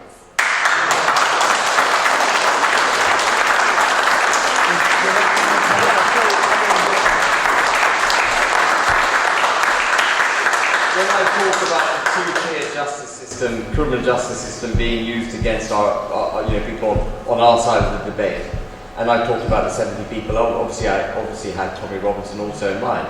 And I don't know how many people follow me on Twitter, but the way I came into contact with Elon Musk to start with was because Elon Musk tweeted Tommy Robinson's a political prisoner. And then Nigel Farage, I'm going to call him Nige went on television and said, no, he's rightfully in jail because he's guilty of contempt of court. And I was surprised that Nigel would say that, because it was the Attorney General, who is a political appointment, Lord Hermer, who's protected Jerry Adams, who's trying to reverse part of the Legacy Act in order to allow Jerry Adams to get... So this man is an awful man, Lord Hermer. He is a bad, bad man. And he is a political appointment. And he interceded in the civil case that was the one that was being, it was breach of a civil case, breach of an injunction through a civil case that had caused Tommy to be in contempt of court. And the Attorney General, this awful man, decided that this was past the bar required in order for him to get involved, and that it was a matter of national public interest. And so he turned it into a contempt of court criminal case. And normally that would have, you just get let off, you get a rap on your wrist, you get a fine, a penalty or whatever. But then Tommy Robinson was incarcerated for an exceptionally long period of time. I think he's going to be out after 9 months or something. But actually an exceptionally long period of time. And so I tweeted all of this. And I said, when Nige comes to Washington to explain this to you, Elon, perhaps you could show him a copy of this post. And Elon then tweeted back, and that's how Elon followed me, and that's how I've had some more interaction with Elon Musk. But it took Elon Musk to recognize no one here in our political sphere recognises that whatever you think of him, and I don't know Tommy Robinson, I keep saying, and I say this because otherwise people go, you're a Tommy Robinson fan. It's got nothing to do with Tommy Robinson. It's the issue. It's the free speech, and it's habeas corpus, actually. It's the incarceration of a human being wrongfully under political, with a political aim. And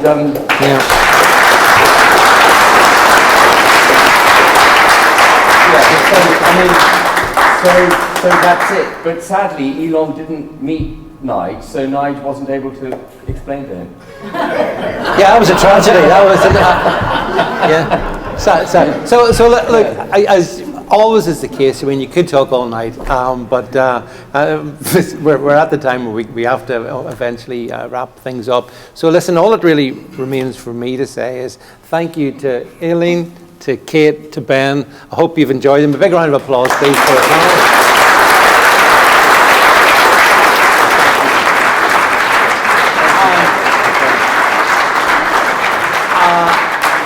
I just want to thank our sponsors again. I want to thank the guys there from Gold Bullion, and do make sure you can get in contact with them if you want to protect your wealth. And of course, yes, I should thank Wendell, who's been doing an ace job.